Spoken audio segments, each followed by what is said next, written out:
Fa raha hekaratsika amin'izay kosa ny akanza eny dia tamin'ity faran'ny herinandro ity no tanterahana ny andro fahasivy tamin'ny fiadiana tompon-daka ho an'ny eo anivon'ny sokajy Ligue 2. Lalao enina ary no tanterahana nandritra ity faran'ny herinandro ity ho an'izay Ligue 2 izay mbola nitsingadina hatrany aloha ireo ekipa everina fa lehibe ao anatin'izay Ligue 2 izay. Saika niravahatsala avokoa ny feonaritra tany Karion tamin'ity faran'ny herinandro ity nandritra ny andro fahasivy amin'ny fiadiana tompon-daka Lalamanga ho an-taranja baolina kitra sokajy Ligue 2. Ny andro ny asabotsy aloha dia niravahatsala roa ny ekipan'ny FCCAI Ireto miakanjo manga ireto sy ny Ezami tamin'ny elanelanisa io ihany koa ny sarahan'ny ekipan'ny Dragon FC sy ny FC Ravinala.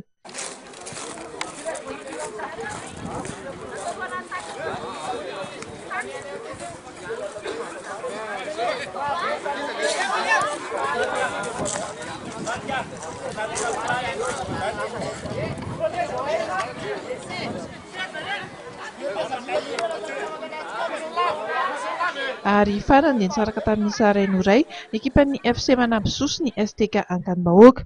Ankoatr'izay dia nisongadina ihany koa ny nanamotsana ny ekipan'ny Sidexo IFC tamin'ny sadimin'oatra ny ekipan'ny DASM.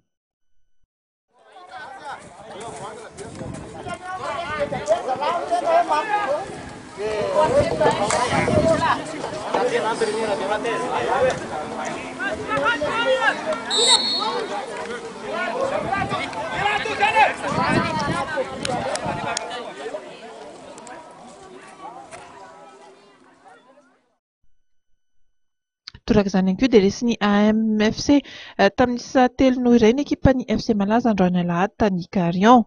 Ny alohan'izay dia nivoaka ho mpandresy tamin'ny saroanoatra nanoloan'ny ekipan'ny FCTFA ny ekipan'ny 4FA. Nahitana fiovana indray arak'izany ny filarana vonjimaika amin'ity fanana ity ho an'ny sokajy Ligue 2 eto Analamanga. Na izay izany nefa dia mbola ireo ekipa nitarika hatramin'izay ihany no ao anatin'ny larana 5 voalohany.